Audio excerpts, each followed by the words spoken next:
Over 6 billion people live on the planet Earth. Thinking of them as a tribe of 100 people, there would be 60 Asians, 14 North and South Americans, 13 Africans, and 12 Europeans. 30 tribe members would be Christian, 18 would be Muslims, 13 Hindus, 6 Buddhists, and 33 would be other faiths, including, of the 100 tribe members, 1/4 of one would be Jewish. Within this circle, there was a woman named Ruth who created the Barbie doll. A Jewish woman created Barbie. Maybe Barbie can explain something about how this generation responds to being Jewish today. Since the old days, Jews refer to themselves as members of the tribe.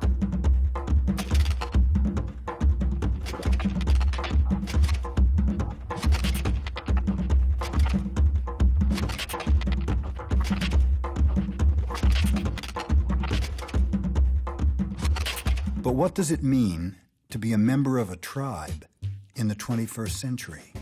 A tribe is a group of people with something in common. For example, a tribe of hunters, a tribe of gatherers. Tribes can have other things in common, like interests or family.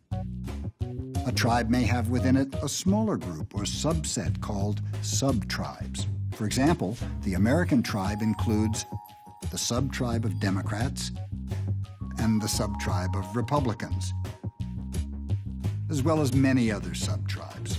Although sub-tribes may disagree, they remain members of the larger tribe. Within the tribe of girls, there's the sub-tribe who love horses, and the sub-tribe who love Barbie dolls. Even within the tribe of boys, there's a sub-tribe who loves Barbie dolls. There's also a large sub-tribe that doesn't love Barbie dolls.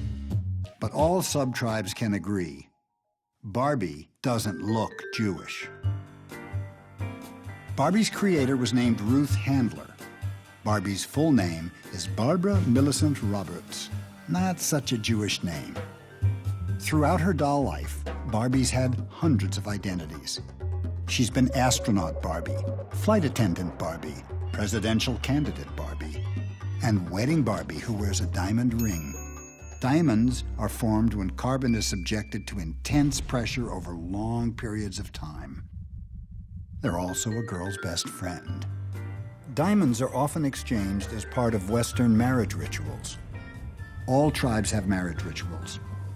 In the Jewish marriage ritual, the groom breaks a glass. This is symbolic of the fragility of life and in remembrance of the past. The American Jewish tribe has many sub-tribes. They're often arranged in terms of how observant they are: Orthodox, conservative, reform, renewal, unorthodox, orthodox, atheist, and many other sub-tribes. Ultra-Orthodox, Modern Orthodox, Hasidic, Reconstructionist, the Super Jew, the Kabbalahist, the Catholic who's into Kabbalah, the Jubu, the Julu, and the Hindu. Outside of religion, there are many cultural distinctions between Jews. For example, in New York, everyone seems Jewish. While in California, no one does. All American Jews share some things in common, like culture, heroes, and stereotypes. Too pushy, too greedy, too materialistic, too Jewish American princessy. In America, we don't have princesses. We have celebrities. The glorification of celebrities creates a culture of insiders and outsiders. Throughout history, the Jewish tribe has been treated as outsiders. As a result, Jews feel a special empathy with fellow outsiders. Maybe this also explains why they invented a bread with only an outside. Although Jews are often outsiders, when they meet other Jews, they feel like insiders. One might say the essential Jewish perspective is standing outside and looking in. America loves stories of outsiders becoming insiders, insiders becoming outsiders, and quintessential insiders like Barbie. Barbie is viewed as both an icon and as a false idol. There's an old story about worshiping idols. It starts with an idol worshiper named Terah. He had a son named Abraham. One day, Abraham heard a voice that said, "If you believe only in me, I will make the Jews into a great nation and give them a homeland flowing with milk and honey. You just have to do one tiny little thing for me." Abraham married Sarah, and they had a grandson named Jacob. Jacob had a dream of a ladder with angels climbing to heaven. Later, Jacob wrestled with an angel who gave him the new name Israel, which means to wrestle or to struggle. Jacob fathered a daughter and 12 sons that became the 12 tribes of Israel. Later, after Moses led them out of Egypt, the Jews got impatient and started worshiping an idol. Moses lost his temper. They weren't supposed to worship idols. However, going to sunny places to worship idols is a hard habit to break. Idolizing Barbie began in 1959. Ruth Handler named the Barbie doll after her daughter. She also named Barbie's boyfriend after her own son, Ken. The Barbie doll was hugely successful. Ruth then discovered she had breast cancer and left Mattel, the toy company she co-founded. Surviving cancer, she then went on to found a prosthetic breast company, thus making 2 fortunes from plastic boobs. Barbie's anatomy is highly exaggerated. If a real woman had Barbie's dimensions, she couldn't stand up. Walking upright on 2 legs is a skill that primates acquired in what the archaeologists call the Pleistocene era. The first records of Jews were found in Egypt in 1300 BCE. Some archaeologists believe ancient Egyptians called Jews Habiru, which means strangers. Wherever Jews went, they alternated between prosperity and persecution. They weren't allowed to own land and were often uprooted, so it was difficult to carry material possessions. They developed portable identities and rituals.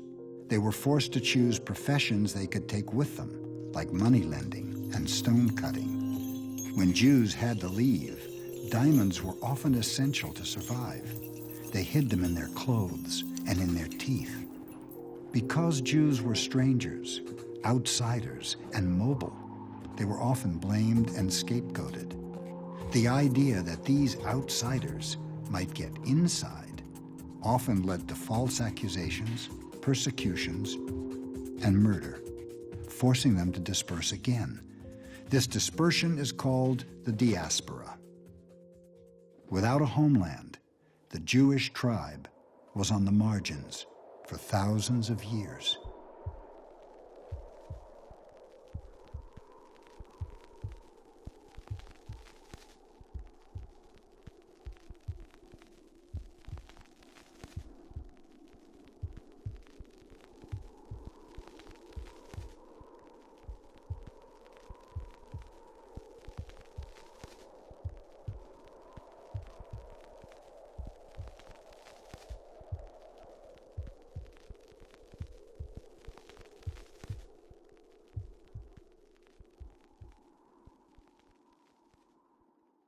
Since the Holocaust, Jews have promised each other, never again. In 1948, a Jewish state was recognized by the United Nations. Its founders named it Israel, to wrestle or to struggle. What all Jews have in common is persistence, thousands of years of withstanding pressure and surviving against the odds. At the core of all tribes is the instinct to survive. Fight. Flight.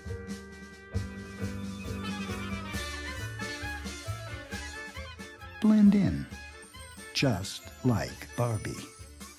When Jews first arrived in America, they also blended in.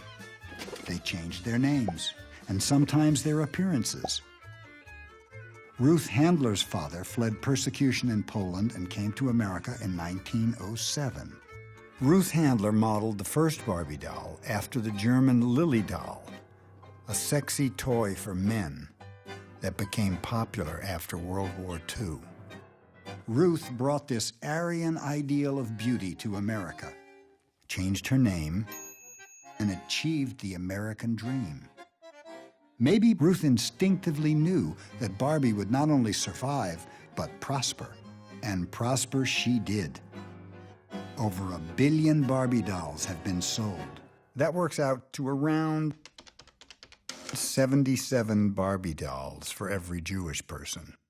And today there's a sub-tribe of American Jews who grew up with Barbie in an assimilated world. But things have changed. The idea of assimilation is being challenged. American Jews live in a multicultural world where cultures now circulate and intermix freely. And this new freedom allows them to redefine and reclaim their connection to tradition. These Jews like to remix music,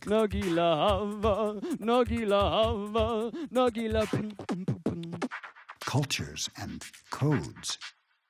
Their type of Judaism is more of a roll your own. Some in this generation are religious, but many are not. While they don't belong to a temple, they, like other tribes, may connect through culture or family or food or humor or arguing or just plain guilt.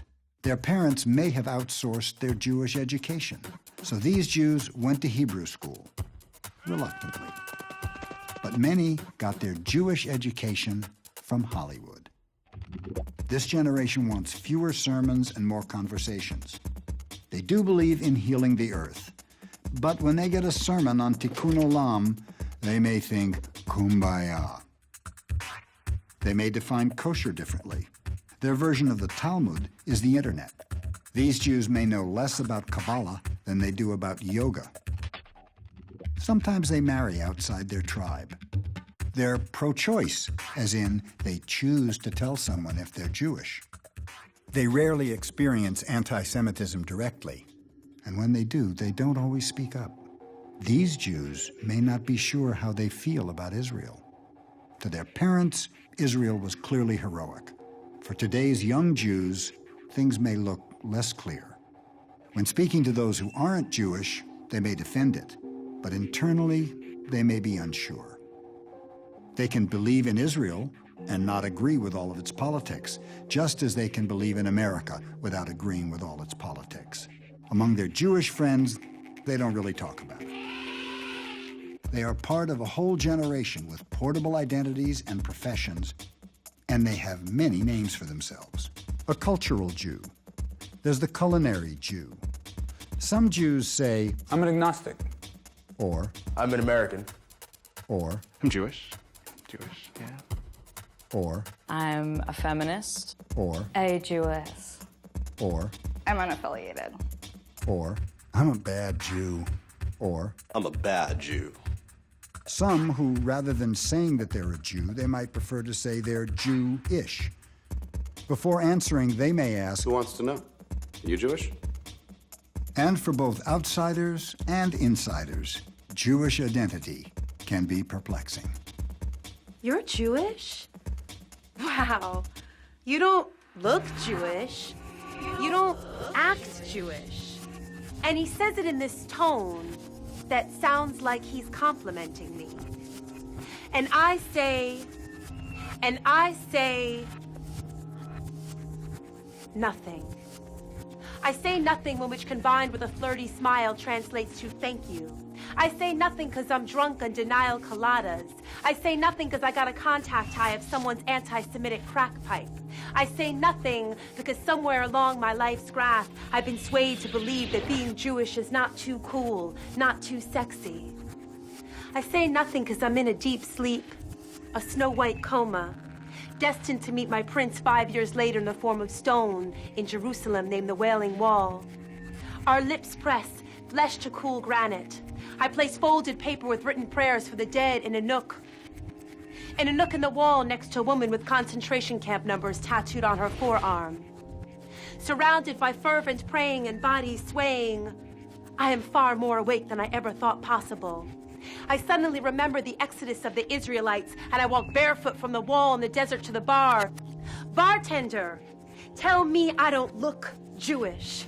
Tell me I don't act Jewish. 'Cause I'm thinking, I'm saying, what does Jewish look like to you?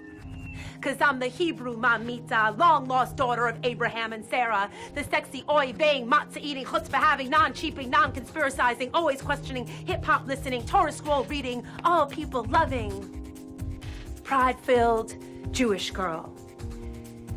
Bigging up all people who are a little miffed because someone tells you you don't look like or act like your people. Impossible, because you are your people. You just tell them they don't look, period. Each generation wrestles with old questions in new ways. What does it mean to be Jewish? What does it mean to be a member of any tribe in the 21st century?